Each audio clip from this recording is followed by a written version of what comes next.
Halo teman-teman, penikmat cerita novel. Kali ini saya akan melanjutkan kisah novel dari Menantu Terbengkalai Ternyata Seorang Miliarder. Buat kalian yang baru mampir di channel kecil ini, jangan lupa untuk dukung terus dengan cara klik tombol like dan subscribe-nya. Selamat membaca dan mendengarkan. Supaya kalian nyaman mendengarkan sambil membaca novelnya, kalian bisa pakai fitur transkrip dengan cara klik selengkapnya dan tampilkan transkrip. Mantap bukan? Bab 941. Apa jadinya jika kamu macam-macam dengan putriku? Mendengar hal tersebut, sebelum Sisi sempat bereaksi, Adinata yang sedang duduk di dalam mobil di pinggir jalan merasakan jantungnya berdebar kencang dan kusut. Sisi adalah darah daging Adinata. Sebagai ayah Sisi, dia merasa sangat tidak nyaman ketika mendengar seseorang membicarakan putrinya seperti ini. Adinata ingat Sisi pernah menangis di pelukannya sebelumnya, mengatakan bahwa anak-anak lain memiliki ayah, tetapi dialah satu-satunya yang tidak memiliki ayah. Setelah Sisi dan Adinata saling mengenal, Sisi menjadi sangat bahagia karena dia dengan bangga bisa memberitahu teman-temannya bahwa dia juga punya ayah. Namun, saat ini, Adinata tidak ada di sisinya. Setelah Sisi mendengar ini, dia merasa sangat tidak nyaman dan wajahnya langsung berubah warna. Si memikirkannya, tapi terdiam. Anak laki-laki yang lebih tua melanjutkan, "Iya, kenapa kamu tidak punya ayah? Kita semua punya ayah. Mainan kita semua dibeli oleh ayah kita. Mengapa ibumu tidak mencarikanmu ayah?" Anak laki-laki berusia 5 tahun ini selalu logis dan agresif. Jelas sekali, kata-kata ini bukanlah apa yang bisa dia ucapkan, tetapi apa yang diajarkan ibu mereka, Fa Yuyan, sebelum datang ke sini. Fa Yuyan hanya ingin mereka menyebutkannya secara tidak sengaja dan melukai hati muda Sisi. Anak-anak orang lain semuanya punya ayah, tapi Anda Sisi tidak. Anastasia akan sangat sedih setelah melihatnya, dan Sisi akan menangis kepada Anastasia. Ketika saatnya tiba, Fa Yuyan secara alami akan memperkenalkan rekan suaminya kepada Anastasia. Ini adalah angan-angannya. Fa Yuyan adalah wanita yang cerdas, tetapi untuk mencapai tujuannya, dia tidak segan-segan menggunakan kata-kata untuk menyakiti seorang gadis kecil berusia 3 tahun. Sungguh tercela. Sisi langsung menangis sedih. Saya punya ayah. Siapa bilang saya tidak punya ayah? Anak laki-laki besar itu melanjutkan. Lalu di mana ayahmu? Kenapa dia tidak membelikanmu mainan Iron Man? Sisi tidak dapat mengucapkan sepatah kata pun karena teguran tersebut, dan air mata kesedihan terus berjatuhan. Benci. Adinata menampar kemudi dengan marah. Dia membenci dua bajingan kecil ini, dan dia juga membenci dirinya sendiri. Ketika menikah dengan Anastasia, dia hanya mengetahui bahwa Anastasia telah menunggunya selama 3 tahun, dan Sisi telah tanpa ayah selama 3 tahun. Adinata tidak tahu apa yang dialami Anastasia, ibu dan anak perempuannya, setiap menit dan setiap detik dalam 3 tahun terakhir. Dia tidak tahu bagaimana Anastasia tidur sendirian di malam-malam sepi yang tak terhitung jumlahnya.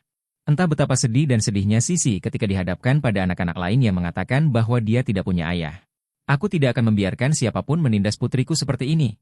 Adinata sangat marah, tetapi karena pihak lain adalah anak laki-laki berusia 5 tahun dan anak perempuan berusia 4 tahun, mustahil bagi Adinata untuk bergegas dan memukul mereka.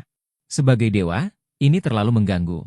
Jadi, Adinata mengendalikan serangga untuk menyetrum kedua bajingan kecil ini. Saat ini, anak laki-laki dan perempuan masih agresif dan terus mengatakan bahwa Sisi tidak punya ayah. Sisi terus menangis, tetapi saat ini, Anastasia dan Fa Yuyan sedang mengobrol, dan kacanya sangat kedap suara, sehingga mereka tidak memperhatikan pemandangan ini. Saat Fa Yuyan mengibaskan rambutnya secara tidak sengaja, dia tiba-tiba melihat keluar jendela. Ia melihat pemandangan menyedihkan saat Sisi ditangisi oleh kedua anaknya. Namun, Fa Yuyan segera menoleh dan tidak memberitahu Anastasia. Sebaliknya, dia terus mengobrol dengan Anastasia sambil tersenyum, dan bahkan dengan sengaja mempercepat pidatonya dan mengajukan pertanyaan untuk dijawab oleh Anastasia, mencegahnya melihat keluar jendela dalam waktu singkat. Karena Fa Yuyan selalu iri pada Anastasia, dia percaya bahwa gelar Putri Beijing, Anastasia awalnya adalah miliknya. Jika keluarga Fa Yuyan tidak mengalami perubahan apapun ketika dia masih di sekolah menengah pertama, dia akan menjadi lebih baik dan lebih populer daripada Anastasia sekarang. Namun, bahkan Fa Yuyan pun tidak menyangka kedua anaknya akan menangis lebih keras dari Sisi. Saya melihat monitor serangga berbentuk lebah terbang langsung ke wajah anak laki-laki itu. Ah! Anak laki-laki itu kaget dan berteriak ketakutan. Pergilah, lebah sialan! Anak laki-laki itu ingin melambaikannya dengan tangannya. Tanpa disangka, jelebah, kembali menyengat wajah anak laki-laki tersebut. Hidung, mulut, leher, lagi dan lagi. Termasuk, gadis kecil itu juga kaget sekali. Wah, bu. Anak laki-laki dan perempuan, menangis lebih keras daripada Sisi, segera berlari ke jendela dan terus menggedor-gedor jendela. Pada saat ini, Fa Yuyan dan Anastasia mendengar tangisan anak itu. Anastasia berbalik dan melihat kedua anak Fa Yuyan menangis tak terkendali. Dia segera berdiri. Yuyan, anak-anak menangis, keluarlah dan lihatlah. Fa Yuyan sama sekali tidak berbalik dan melihat keluar jendela, karena dia yakin dia baru saja melihatnya. Tahu Sisi menangis, dan tahu kenapa dia menangis. Fa Yuyan meraih tangan Anastasia dan berkata, wajar jika anak-anak menangis dan rewel. Jangan khawatir tentang mereka. Mereka akan baik-baik saja sebentar lagi. Mari kita lanjutkan membicarakan tentang diri kita sendiri. Saat ini, mata Anastasia tertuju pada kedua anak Fa Yuyan, dan dia tidak melihat kondisi Sisi. Anastasia bertanya, "Ya, apakah ini baik-baik saja?" Fa Yuyan tersenyum dan berkata, tidak apa-apa. Jangan khawatir. Saya memiliki lebih banyak pengalaman dalam membesarkan anak daripada Anda. Sebentar lagi saya akan baik-baik saja. Haha. Jika Fa Yuyan dan Anastasia keluar saat ini, kedua anaknya akan lebih jarang terkejut. Memanfaatkan celah ini, Adinata terus menggunakan kekerasan dan sengatan listrik pada kedua anak tersebut. Tentu saja kekuatannya tidak berat dan anak-anak dapat menahannya. Namun, ketakutan dalam pikiran jauh lebih besar dibandingkan rasa sakit di tubuh. Anak laki-laki itu menangis dan berguling-guling di tanah. Kakek lebah, jangan menyengatku, ahaha. Anastasia melihat keluar jendela lagi dan berkata, Yuyan, apakah kamu yakin tidak perlu keluar dan melihat-lihat? Putramu telah memakan ingus di mulutnya beberapa kali sejak dia menangis. Fa Yuyan tersenyum dengan mudah dan berkata, tidak perlu, apa yang kamu katakan? Anakku. Fa Yuyan kemudian berbalik untuk melihat keluar jendela dan menemukan bahwa yang paling banyak menangis adalah kedua anaknya. Nak. Fa Yuyan berdiri dengan gugup dan cepat. Ketika dia bangun dari tempat duduknya, kakinya secara tidak sengaja terbentur. Fa Yuyan dan Anastasia berlari keluar dengan cepat, dan Adinata juga mengendalikan JB untuk meninggalkan TKP. Nah, ada apa denganmu? Kenapa kamu menangis? Implikasi dari Fa Yuyan adalah dia mengira Sisi akan menangis. Bagaimana kamu bisa menangis? Anak laki-laki itu terus menangis dan berkata, ada lebah yang menyengatku di sini. Fa Yuyan berkata tanpa berkata-kata. Tidak ada gunanya. Seorang pria jantan sangat ketakutan hingga dia berguling karena takut pada lebah. Jika ayahmu mengetahuinya, dia akan meragukan apakah kamu adalah anak kandungnya. Anak laki-laki itu ketakutan dan perlahan-lahan berhenti menangis. Ketika Anastasia melihat Sisi menyeka air mata, dia segera berjalan. Sisi, ada apa? Apakah kamu juga pernah disengat lebah? Beritahu ibumu di mana lebah itu menyengatmu. Sisi terisak dan berkata kepada Anastasia, Ibu, saya tidak disengat lebah. Mereka bilang saya tidak punya ayah, itu sebabnya saya menangis. Bab 942. Sisi, kamu punya ayah. Apa? Anastasia menjadi tidak senang saat itu juga dan memandang Fa Yuyan dan kedua anaknya. Fa Yuyan, yang sedang menghibur putranya, berdiri tegak dan terkekeh. Anastasia, kata-kata anak-anak tidak terkendali.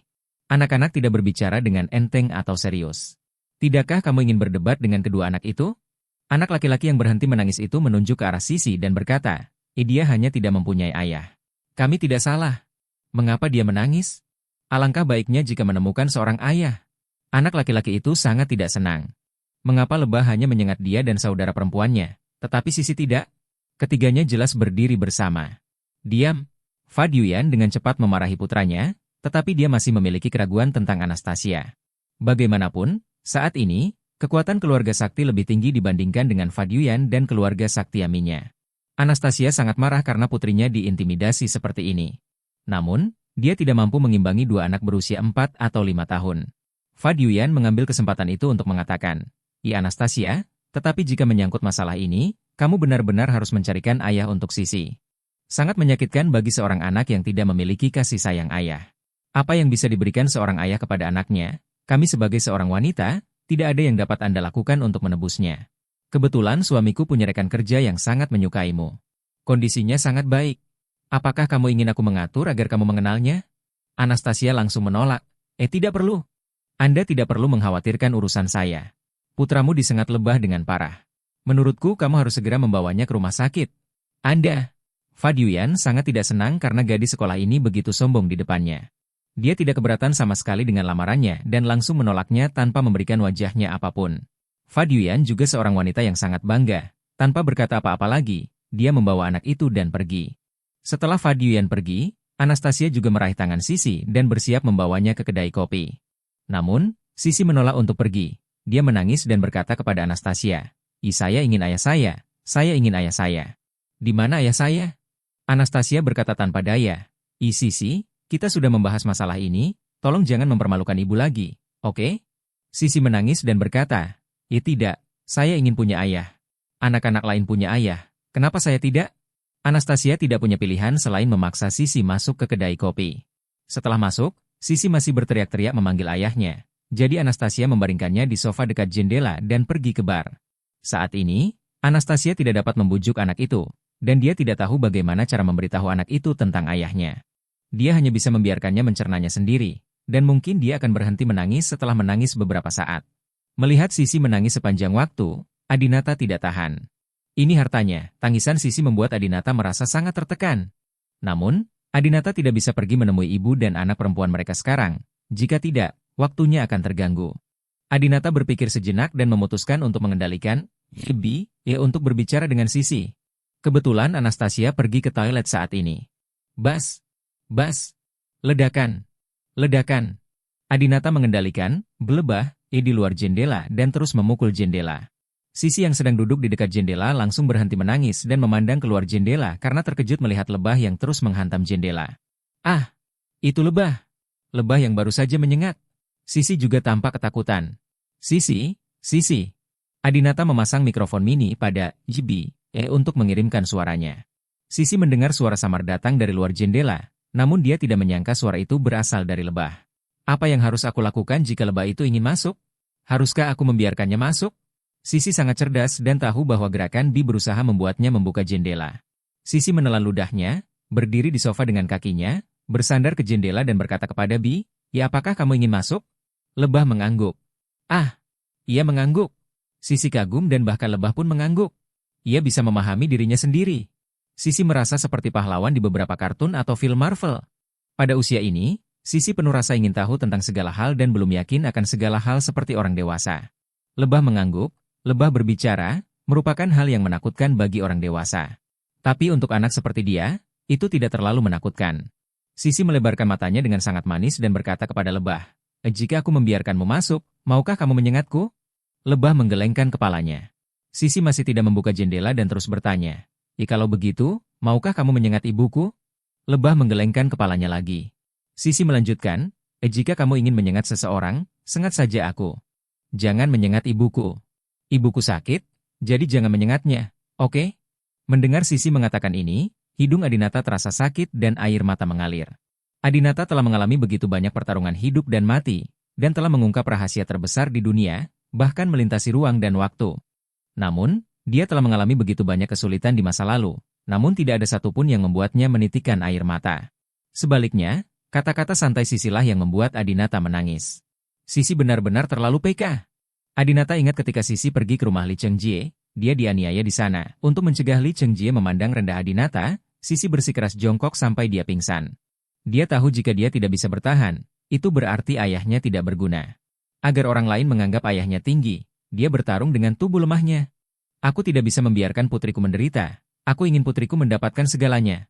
Adinata diam-diam bersumpah bahwa saat ini, Sisi juga membuka jendela. Setelah membuka jendela, Sisi mundur dengan ketakutan, seolah takut disengat lebah.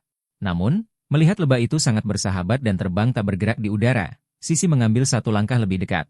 "Apakah kamu baru saja menyengat mereka?" tanya Sisi. Lebah mengangguk. Sisi bertanya lagi, "Mengapa kamu ingin menyengat mereka? Mengapa hanya mereka yang menyengat dan bukan aku? Apakah darahku tidak enak?" Adinata tersenyum dan menjawab, "Karena mereka menindasmu, mereka harus dihukum." Baru pada saat itulah Sisi menyadari bahwa lebah ini membantunya. Sisi sangat senang, tetapi juga merasa sedikit bersalah. Apa yang mereka katakan itu benar. Saya tidak punya ayah. Saya tidak akan bermain dengan mereka di masa depan. Saya tidak akan bermain dengan anak manapun di masa depan. Masa depan. Aku hanya akan bermain sendiri dan tinggal bersama ibu. Sisi berkata sambil menundukkan kepalanya karena frustrasi. Dia sekarang memutuskan bahwa dia tidak akan pernah berinteraksi dengan anak-anak lain atau berbicara dengan mereka lagi. Hal ini menyelamatkan mereka dari mengatakan bahwa mereka tidak mempunyai ayah dan membuat diri mereka sendiri dan ibu mereka sedih. Bagaimana bisa Adinata membiarkan putrinya menutup diri seperti ini? Dia masih sangat muda dan tidak memiliki kontak dengan dunia luar, dan dia pasti akan menderita autisme ketika dia besar nanti. Adinata berkata, Anakku, kamu tidak perlu takut berhubungan dengan anak-anak lain, dan kamu tidak perlu takut anak-anak lain mengatakan kamu tidak punya ayah. Tidak, lebah kecil, kamu bukan manusia. Kamu tidak mengerti. Aku takut, aku benar-benar takut. Kedua mata Sisi yang besar dan berair menatap lebah palsu itu dengan manis. Melihat Sisi begitu manis dan polos, Adinata tidak bisa menahan senyum. Kemudian, Adinata berkata, mulai sekarang, kamu tidak perlu takut, karena kamu punya ayah, dan dia adalah ayahmu. Bab 943. Menjadi manusia besi. Adinata berpikir sejenak, dan tiba-tiba terlintas di benaknya saat dia tinggal bersama Anastasia dan Sisi di ibu kota. Saat menonton film Marvel bersama Sisi selalu bertanya apakah dia mengenali Iron Man. Adinata berbohong padanya dan berkata, tentu saja dia mengenalnya. Dia juga mengatakan bahwa dia dan Iron Man adalah teman baik dan mereka sering minum dan bertarung bersama monster di New York. Sisi tersenyum bahagia setiap kali mendengarkannya. Adinata berkata, ayahmu adalah Iron Man. Sisi sangat ketakutan hingga dia membuka mulutnya lebar-lebar. Ihah? Adinata tersentak dan melanjutkan, temanku, ayahmu adalah teman Iron Man. Sisi menjadi bersemangat, benarkah? Ayahku berteman dengan Iron Man? Lalu siapa dia? Di mana dia sekarang? Adinata berpikir sejenak dan menjawab, ayahmu sangat sibuk. Dia harus melindungi bumi dan perdamaian dunia. Sekarang dia pergi keluar bumi untuk membunuh Thanos. Bukankah Thanos sudah mati? Tanya Sisi. Avengers 4 adalah film yang dirilis tahun lalu, dan Sisi sudah pernah menontonnya. Adinata tidak mau mencari alasan untuk menipu seorang gadis berusia 3 tahun, jadi dia berkata, jangan perhatikan detail ini, nak, Iron Man, Thanos, dan sebagainya tidak mati. Dengar, aku bisa meminta paman Iron Man-mu untuk datang menemuimu. Apakah kamu ingin menemuinya? Pikirkan. Jawab Sisi bersemangat. Adinata berkata, oke, besok malam, telepona teman-teman yang selalu mengatakan kamu tidak punya ayah. Mereka tidak boleh lebih dari 5 tahun. Biarkan mereka datang ke sini. Saya akan meminta Iron Man datang mencarimu besok. Benarkah? Kamu tidak akan berbohong pada aku, kan, lebah kecil? Kata Sisi terkejut. Adinata berkata, lebah kecil tidak akan pernah berbohong kepada orang lain. Pada saat ini, Adinata memperhatikan bahwa Anastasia kembali dari kamar mandi, dan berkata dengan cepat, aku pergi. Ingat, jangan beritahu ibumu tentang ini, jika tidak, anak buah Thanos akan datang mencarimu. Ibu, merepotkan. Sisi sangat terkejut sehingga dia segera menutup jendela dan melambaikan tangan. Setelah itu, Sisi turun dari sofa dan berlari ke arah Anastasia dengan penuh semangat. Melihat Sisi berhenti menangis, Anastasia pun sangat senang. Ia berlutut, memeluk Sisi dan berkata, Sisi, maafkan aku, ibuku yang tidak menjagamu dengan baik. Di masa depan, ibuku tidak akan pernah membiarkanmu bermain dengan anak-anak aneh ini lagi, dan aku tidak akan membiarkan siapapun memiliki kesempatan untuk menyakiti Anda lagi. Tapi Sisi berkata, tidak, kakekku bilang kalau kamu menghadapi masalah, kamu harus menghadapinya dengan berani dan jangan pernah lari. Bu, aku ingin mengajak mereka bermain di sini besok malam. Anastasia tercengang, tidakkah kamu membenci mereka? Mereka mengatakan itu padamu. Sisi menggelengkan kepalanya. Saya ingin bermain dengan mereka, kenapa tidak biarkan mereka datang ke sini lagi? Anastasia menyentuh kepala Sisi dan mengangguk. Tapi hatiku penuh dengan emosi. Kakek sudah lama berkata bahwa Sisi enggan mengakui kekalahan. Ini sama sekali tidak mungkin diwarisi dari dirinya sendiri. Aku tidak sekuat itu. Sisi sangat kuat dan berani karena dia mewarisinya dari Adinata. Anastasia memikirkan Adinata, dan hatinya menjadi rumit lagi. Pria yang hanya tinggal bersamaku selama 1 malam ini telah menghantuiku selama 3 tahun. Dia juga menantikan apakah dia akan memiliki kesempatan untuk bertemu dengannya lagi di masa depan, dan memiliki cerita lain dengannya. Dia tidak yakin apakah dia akan menyukainya, tetapi mau tak mau dia ingin bertemu dengannya lagi. Malam berikutnya, Fat Yuyan diundang dan membawa kedua anaknya ke kedai kopi lagi. Setelah disengat kemarin, Fat Yuyan membawa kedua anaknya ke rumah sakit untuk pemeriksaan. Dokter mengatakan mereka sama sekali tidak disengat lebah dan tidak ada luka di tubuh mereka. Oleh karena itu, Fat Yuyan dan kedua anaknya terlihat sangat bahagia sekarang. Kali ini, Sisi berinisiatif untuk melangkah maju dan mengajak anak laki-laki dan perempuan, ayo bermain di halaman luar. Melihat ini, Anastasia takut Sisi akan diintimidasi lagi. Jadi dia segera berkata, tidak, sudah terlambat, ayo bermain di toko. Tapi Sisi selalu bersikeras untuk keluar. Tidak, kami harus keluar untuk bermain. Fat Yuyan melihat ini dan tersenyum, ini pinggiran kota. Saat ini, bahkan tidak ada mobil di luar. Tidak apa-apa. Jangan khawatir, aku sudah bilang pada putra dan putriku untuk tidak membiarkan mereka berbicara omong kosong. Sisi segera menarik mereka berdua ke halaman tempat mereka bermain kemarin sore. Anak laki-laki itu sangat pintar dan menyadari bahwa Sisi membawa mereka ke sini untuk suatu tujuan. Anak laki-laki itu bertanya, mengapa kamu membawa kami keluar? Apakah kamu akan membiarkan lebah menyengat kami lagi? Kemarin ibuku membawa kami ke rumah sakit. Dokter bilang kami tidak disengat lebah. Pasti kamu. Sisi dengan cepat menyangkal. Ya itu bukan aku, itu tidak ada hubungannya denganku. Gadis itu pun menunjuk Sisi bersama kakaknya. Itu kamu. Kata ibu, kami bilang kamu tidak punya ayah, makanya kamu menyengat kami saat liburan. Kalau kamu terus melakukan ini, kami tidak akan bermain-main dengan kamu lagi. Sisi juga kehilangan kesabaran dan berkata, ya aku juga tidak ingin bermain-main denganmu. Gadis itu memegang tangan kakaknya. Saudaraku, ayo pergi. Kita tidak akan bermain dengannya lagi. Dia bahkan tidak punya ayah. Aku mendengar dari teman sekelas kita di kelas taman kanak-kanak bahwa orang seperti itu tidak normal. Anak laki-laki itu juga mengangguk dan berkata, baiklah, Sisi, sebaiknya kamu berhenti membiarkan lebah menyengat aku dan adikku. Aku duduk di kelas 1 sekolah dasar. Setelah mengatakan itu, mereka berdua pun pergi. Berhenti, teriak Sisi. Siapa bilang aku tidak punya ayah? Aku punya ayah, dan ayahku adalah pahlawan super dan teman Iron Man. Anak laki-laki itu berkata, kamu membual. Gadis itu berkata, Iron Man tidak mengenal ayahmu. Sisi berkata, tunggu saja, saya punya janji dengan paman Iron Man, dan dia akan datang ke sini untuk menemui saya segera. Laki-laki dan perempuan juga serius, mereka semua sangat menyukai karakter film Iron Man. Oke, kami tidak percaya Iron Man benar-benar datang. Iron Man merupakan superhero dalam komik Marvel Amerika. Setelah diperankan oleh Robert Downey Jr. pada tahun 2008, ia menjadi populer di seluruh dunia. Khususnya di Tiongkok, ia adalah pahlawan super favorit banyak remaja. Popularitasnya pernah sebanding dengan Sun Wukong, nama rumah tangga di Tiongkok. Dalam film tersebut, Iron Man memiliki baju zirah yang dapat terbang ke langit dan ke bumi, memiliki kemampuan terbang, serta memiliki senjata dan perlengkapan yang dapat menggunakan meriam laser untuk mengenai musuh. Teknologi yang terkandung dalam film tersebut melampaui tingkat teknologi saat ini. Namun, dengan level 8 keluarga besar, akan sangat mudah untuk mengembangkan seperangkat armor Iron Man. Alasan mengapa Adinata meminta Sisi mengundang dua penjahat kecil ini keluar adalah karena dia berencana muncul mengenakan baju besi Iron Man malam itu. Jika seorang anak di bawah 5 tahun menceritakannya, tidak akan ada yang percaya. Adinata tidak keberatan, membiarkan anak-anak ini melihat kekuatan teknologi dari 8 keluarga besar. Setelah menunggu beberapa menit, suasana hening di mana-mana, lalu lintas sangat sepi, apalagi Iron Man. Anak laki-laki itu menunjuk ke arah Sisi. Kamu berbohong.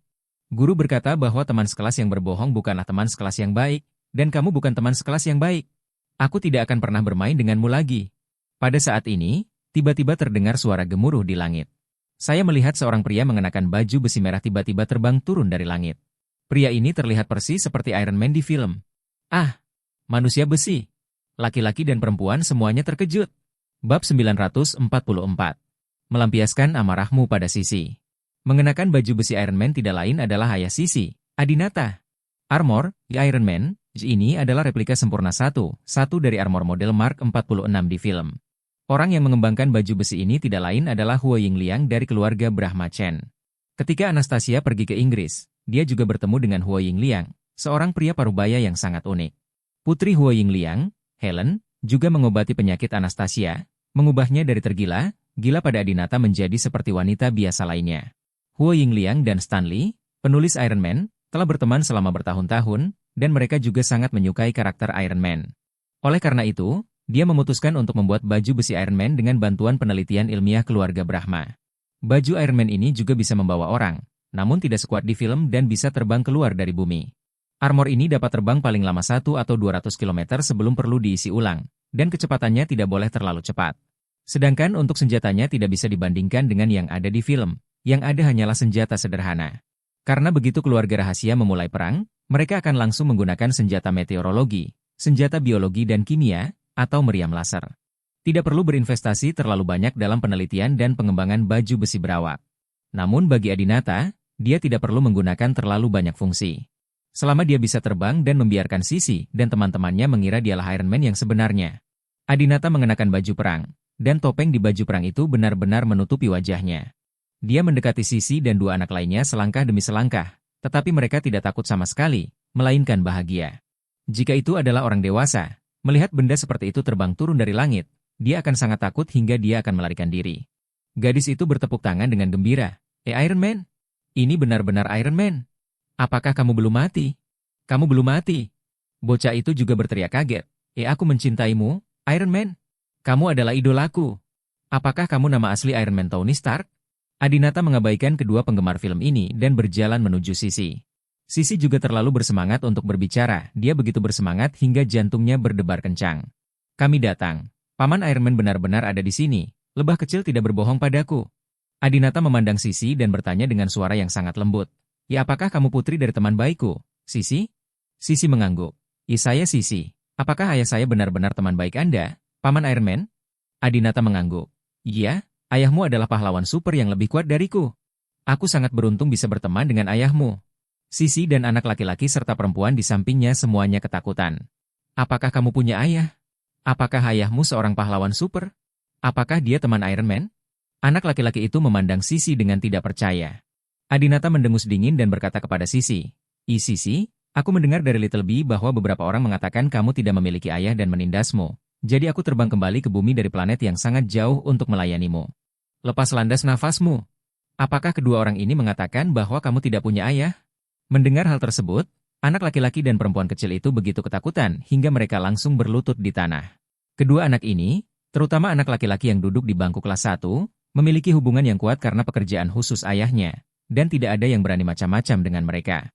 Dia sering menindas siswa lain di sekolah. Guru dan orang tuanya pernah menemukannya. Setelah mengetahui betapa kuatnya ayahnya, mereka tidak berani mengganggunya untuk kedua kalinya. Oleh karena itu, anak laki-laki tersebut sangat sombong di sekolah dan terkadang menindas siswa kelas 1 di sekolah biasa lainnya. Sekarang ketika dia melihat Iron Man, dia berlutut di tanah. Anak laki-laki itu berlutut di tanah dan memohon, Paman Iron Man, saya salah. Tolong biarkan saya dan saudara perempuan saya pergi, dan jangan pukul kami dengan meriam laser. Gadis itu juga menangis dan memohon sambil berlutut, Paman Iron Man, kamu adalah idolaku. Ada fotomu di tempat tidur dan cangkirku. Jika kamu tidak percaya, pergilah ke rumahku dan lihatlah. Aku bermimpi bertemu denganmu setiap hari. Ibu bilang kamu tidak bisa berbahasa Mandarin. Kalau aku ingin bertemu denganmu, aku harus bekerja keras untuk belajar bahasa Inggris. Untukmu, aku menghabiskan waktu berjam-jam berlatih bahasa Inggris setiap hari. Aku baru mengetahuinya hari ini bahwa bahasa Mandarinmu lebih baik dariku.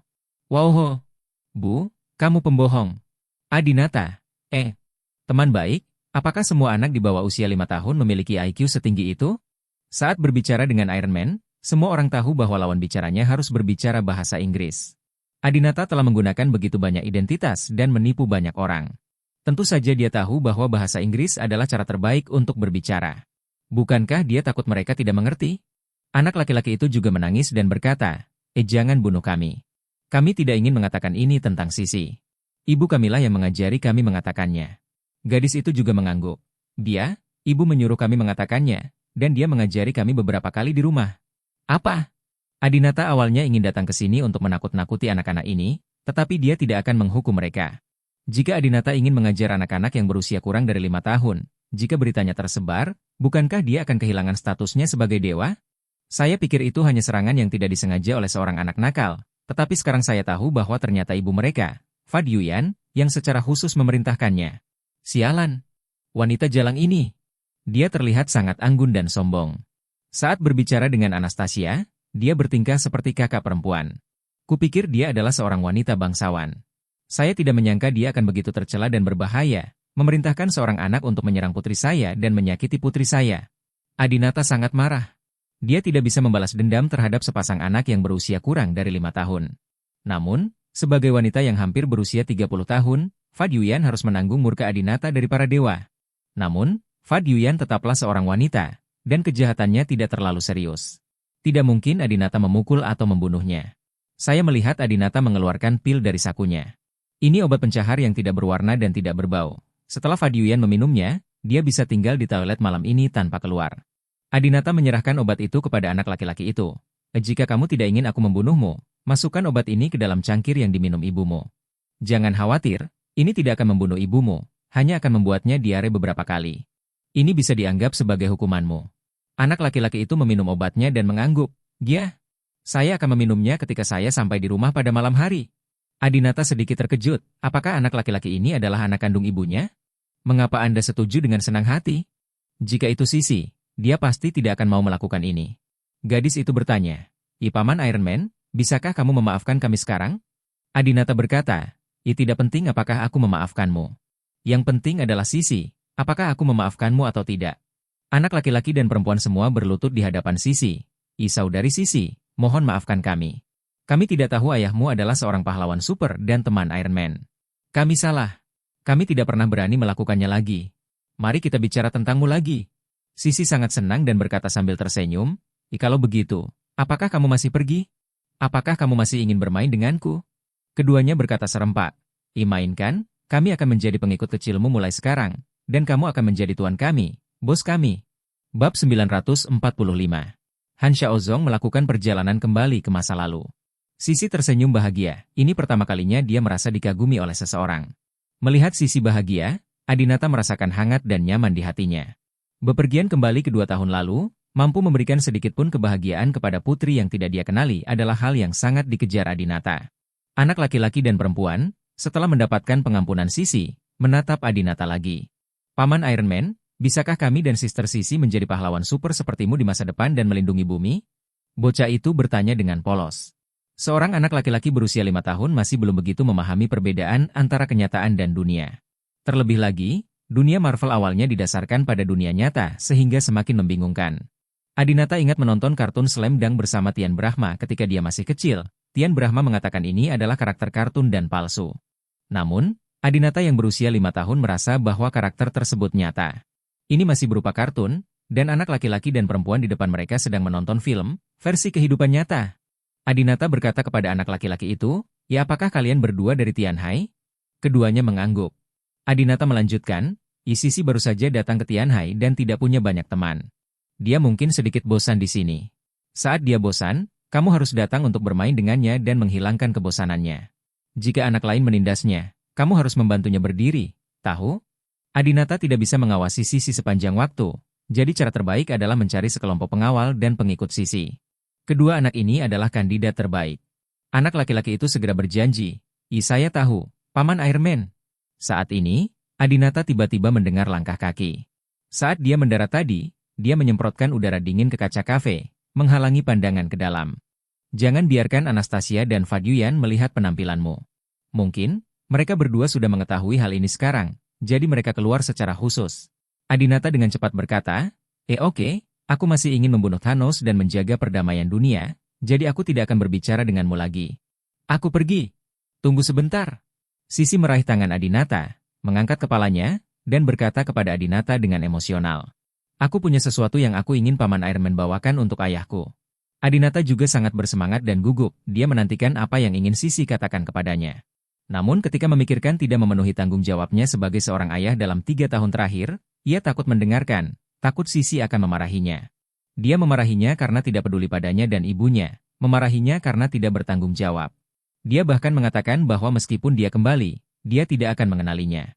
Tidak peduli betapa menakutkannya musuh, dia tidak bisa melukai Adinata sedikit pun. Namun, kata-kata Sisi bisa membuat Adinata patah hati. Apa yang kamu bicarakan? Adinata bertanya dengan gugup. Sisi berkata dalam bahasa Inggris yang fasih, saya mencintainya 3.000 kali. Aku mencintaimu 3.000 kali. Ini adalah kalimat klasik dari Avengers 4, film terpopuler tahun lalu. Dalam film tersebut, Putri Iron Man mengatakan hal ini kepada Iron Man. Dan sekarang, Sisi benar-benar mengucapkan kata-kata seperti itu kepada Adinata. Sisi. Adinata sangat tersentuh hingga dia hampir menangis. Dia tidak membenci dirinya sendiri atau menyalahkan dirinya sendiri. Kenapa dia begitu bijaksana? Sama seperti Anastasia. Adinata tidak punya waktu untuk memikirkan apapun. Dia harus pergi, kalau tidak dia akan dilihat oleh Anastasia dan Fadyuan. Aku pergi, jangan beritahu ibumu tentang aku. Sisi, ayahmu juga mencintaimu 3.000 kali. Kemudian, Adinata mengendalikan baju besi itu, terbang ke langit dan menghilang. Ketika Anastasia dan Fadyuan keluar dengan ekspresi cemas, ketiga anak itu mengangkat kepala dan melihat ke langit. Ketika Fadyuan melihat kedua anak itu berlutut di tanah, dia dengan cepat memarahi. Ya, apakah saya mengajari Anda bahwa ada emas di bawah lutut seorang pria? Mengapa Anda berlutut dengan santai lagi? Anak laki-laki itu tersenyum dan berdiri, tampak bahagia. Fadyuan merasakan ada yang tidak beres. Ya Anastasia, terakhir kali putraku bermain dengan putrimu, dia disengat tanpa alasan. Akhirnya diketahui bahwa dia tidak disengat. Dan sekarang dia berlutut lagi. Mungkinkah semua ini? Apakah Sisi melakukan sesuatu yang gila? Anastasia secara alami percaya pada karakter putrinya. Bagaimana dia bisa berniat menyakiti orang lain? Saat dia hendak menjelaskan, Putri Fadyuan tiba-tiba berdiri dan berkata, Kamu tidak boleh berbicara tentang saudari Sisi. Saudari Sisi adalah orang baik. Dia adalah bos kita. Anak laki-laki itu juga berkata, Kakak benar, kakak Sisi sangat baik kepada kami. Fa Yuyan menepuk kepala putranya. Apakah kamu bodoh? Kamu 2 tahun lebih tua darinya dan dia adalah saudara perempuanmu. Anak laki-laki itu tersenyum polos, dan Sisi juga tersenyum diam-diam. Ketiga anak itu memiliki rahasia besar satu sama lain, dan mereka tidak memberitahu orang dewasa ini. Fa Yuyan tidak tinggal terlalu lama sebelum membawa pulang anak itu. Setelah kembali ke rumah, anak laki-laki itu mengikuti instruksi Adinata dan memasukkan obat pencahar ke dalam cangkir teh Fa Yuyan. Sepanjang malam ini, Fa Yuyan tidak pernah keluar dari toilet. 2 hari kemudian, Anastasia mengajak Sisi ke Danau Lugu untuk bersenang-senang, dan Adinata juga pergi ke sana. Saat ini, Adinata menerima telepon dari Han Xiaozong. Hei, Adinata, bagaimana kabarmu akhir-akhir ini? Di mana kamu? Han Xiaozong bertanya. Adinata menjawab dengan jujur, saya di Danau Lugu. Anastasia membawa Sisi ke sini untuk bermain selama beberapa hari, dan saya ikut dengannya. Han Xiaozong berkata, kamu pergi ke Yunxi? Sejauh ini, bagaimana kamu sampai di sana? Dengan pesawat? Dengan statusmu saat ini, yang terbaik adalah tidak membeli tiket pesawat. Jika tidak, jika Adinata pada tahun 2020, saat ini jika kamu membeli tiket pesawat untuk pergi ke tempat lain, kamu akan menjadi sasarannya. Adinata melakukan perjalanan melintasi waktu pada tahun 2022. Sebaiknya tidak menggunakan alat transportasi dengan nama asli seperti pesawat terbang dan kereta api berkecepatan tinggi. Jika tidak, hal ini dapat menyebabkan beberapa masalah. Di masa lalu, Adinata tentu saja memiliki jet pribadi, namun di sini, baik Adinata maupun Han Xiaozong tidak dapat berbuat banyak. Semakin sedikit orang yang mengetahui keberadaan mereka, semakin baik. Adinata berkata, tidak, pesawat yang mereka tumpangi dan setelan Iron Man yang saya kenakan terbang ke sana pada malam hari. Armor Iron Man? Sial, kamu masih punya benda itu. Kalau kamu tidak memberitahuku lebih awal, segera ambilkan satu untukku. Kita tidak bisa menggunakan jet pribadi di sini. Sangat tidak nyaman. Han Xiaozong juga dengan cepat mengeluh. Seperti dulu, mereka selalu bilang kalau ke sana langsung naik pesawat pribadi, dan pesawat pribadinya juga tidak terlihat. Kemanapun Anda pergi, Anda tidak akan pernah menemukannya. Tapi sekarang, jet pribadi sudah ditempati oleh mereka pada tahun 2020, dan mereka tidak bisa menggunakannya, kalau tidak mereka akan mengkhawatirkan diri mereka sendiri. Adinata berkata, ini adalah hal yang sangat sulit untuk digunakan. Saya mengisi dayanya 5 atau 6 kali selama perjalanan ini. Untungnya, teknologi pengisian daya kami relatif maju dan tidak memakan waktu terlalu lama. Jika tidak, itu akan sangat menyiksa saya sampai mati. Ngomong-ngomong, saat kamu meneleponku, apakah kamu ingin memberitahuku bahwa kamu siap untuk kembali ke masa lalu? Adinata menghitung waktu dan menemukan bahwa sudah hampir 2 minggu sejak Han Xiaozong tiba pada tahun 2020. Ros tua hanya memberi Han Xiaozong obat penawar selama 2 minggu, dan dia harus kembali dalam waktu 2 minggu. Kalau tidak, itu akan menimbulkan kecurigaan Ros yang lama.